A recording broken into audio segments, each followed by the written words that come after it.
El pasado 19 de abril fue el primer día de este mes que los embalses del Sistema Nacional Interconectado en Colombia no registraron una disminución del nivel de agua respecto del día anterior. Y aunque esta afirmación es positiva, la verdad es que está muy lejos de reflejar una mejoría. La escasez hídrica afecta hoy a todo el país, cuyos reservorios están a un 30% de su capacidad en promedio, y ahora amenaza con una crisis no solo de agua, sino que también de electricidad. Un escenario que genera amplia preocupación en una nación altamente dependiente de la generación hidráulica. Por eso, conectamos con Alejandro Castañeda, él es presidente de la Asociación Nacional de Generadores de Energía de Colombia. Alejandro, gracias por estar en Directo a América. Hola, ¿cómo estás? Muy bien, gracias. En los últimos 3 días, Alejandro, hemos visto llover bastante, al menos en Bogotá. ¿Estas lluvias sirven para paliar el déficit o aún estamos muy lejos de una mejoría? Pues digamos que hemos mejorado un poquito, Francisco. Digamos que el riesgo que tiene el sector eléctrico es llegar a unos niveles muy bajos, cercanos al 27%. Y en ese orden de ideas, pues no queremos, como te digo, llegar a esos niveles. Lo que ha pasado en esos últimos días es que las lluvias han comenzado no solamente a caer en Bogotá, sino también en los embalses más importantes del país. Y pasamos de un nivel más o menos como del 28.6%, 28.7% que tuvimos en el viernes, que fue como el día más bajo, a estos niveles ya casi del 30.2%, es decir, subimos casi un punto y medio en esos últimos 3 4 días. Eso, como te digo, nos ayuda a alejarnos de ese fantasma de un posible racionamiento. El tema es que lo que también han dicho las agencias meteorológicas es que los próximos 10 días, es decir, 8 días, mientras terminamos el mes de abril, vuelve un poco como esa condición seca del comienzo de abril. Entonces tenemos ese riesgo todavía allí y para eso pues la generación térmica sigue aportando y sigue generando su mayor capacidad, que es más o menos casi producir el 50% de lo que consumimos en el país, pero pues obviamente eso no alcanza para todo y por eso siempre tenemos que generar energía con agua un pedazo y con generación térmica al otro. Entonces es más o menos como la situación en la que estamos. Perfecto, clarísimo. Entonces el panorama general.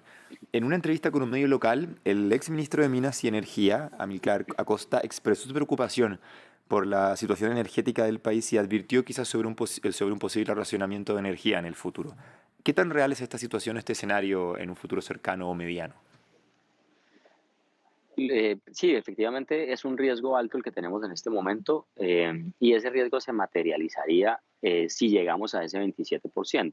Ese es un nivel, ese 27%, con el cual el operador del sistema, que en nuestro sistema se llama XM, eh, él no se siente tranquilo en ese punto y ahí ya comienzan, digamos, como un efecto dominó en los embalses, porque termina como agotarse uno, luego se consume el otro y ahí ya te faltaría la energía suficiente para poder atender a la totalidad de los usuarios.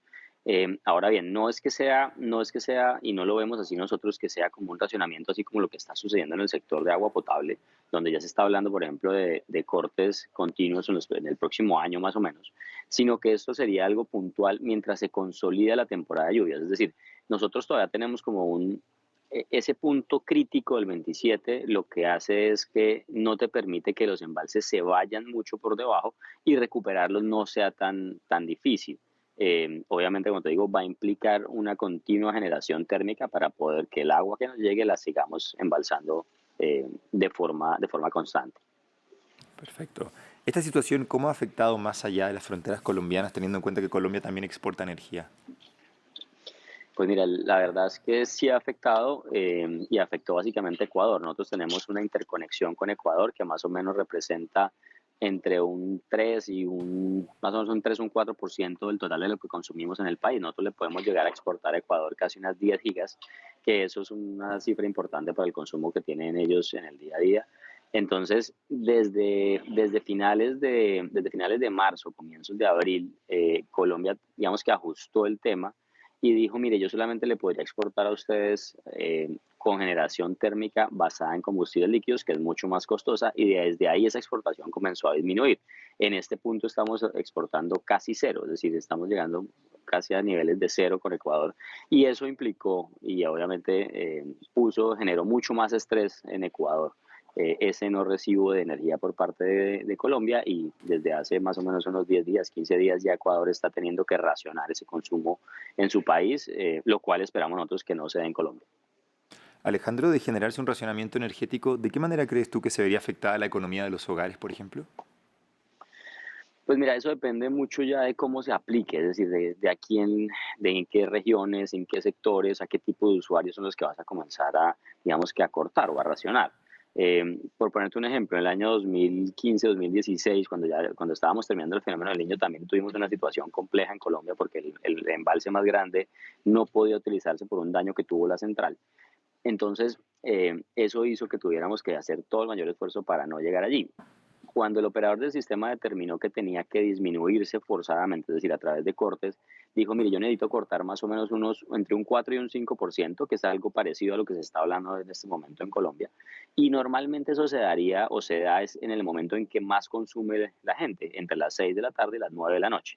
Entonces la afectación es esa, es como tratar de bajar el pico, el momento de consumo más alto que tienes durante el día y como te digo, ese sería el momento más complejo de llegar a recomendar el operador del sistema, de dar esa recomendación, pues de tener un corte para viendo que no podemos aguantar.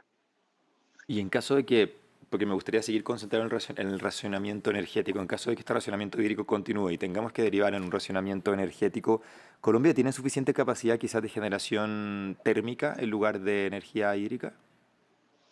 No, es lo que te comentaba, es decir, como nuestro sistema es un sistema hidráulico y térmico, digamos, esa combinación de los dos, nunca somos capaces de producir el 100% de lo que consumimos con generación hidráulica. Entonces, básicamente lo que hace la térmica, que corresponde más o menos como al 30% de la capacidad instalada del país, es que te ayuda uno a que embalses, digamos, a que subas el nivel de los embalses, por ejemplo, en el año que tuvimos el año anterior, que fue un año relativamente seco y sabíamos que venía el niño, entonces la generación térmica entra a aportarte o pasa a aportarte un 15% en energía, es decir, atendiendo la demanda un 15%, a nivel de un 30-35%, y con eso recuperamos el embalse. Ahora, cuando ya entra el verano normal en Colombia, que es diciembre, y se juntó con el niño, lo que hace la térmica es ayudar a que vaya descendiendo de forma gradual ese mismo embalse y no nos lo gastemos de un solo momento.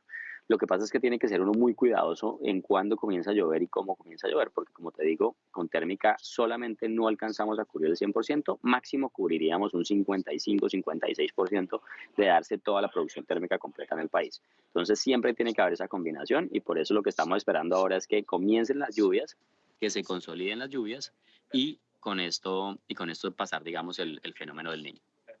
Bien, clarísimas entonces tus respuestas, Alejandro Castañeda, presidente de la Asociación Nacional de Generadores de Energía de Colombia. Te agradecemos mucho esta entrevista con France 24. A ustedes, Francisco, muchas gracias por la invitación, muy amables. Que tengas un buen día. Nosotros hacemos la primera pausa en el programa, continúen con nosotros y ya volvemos.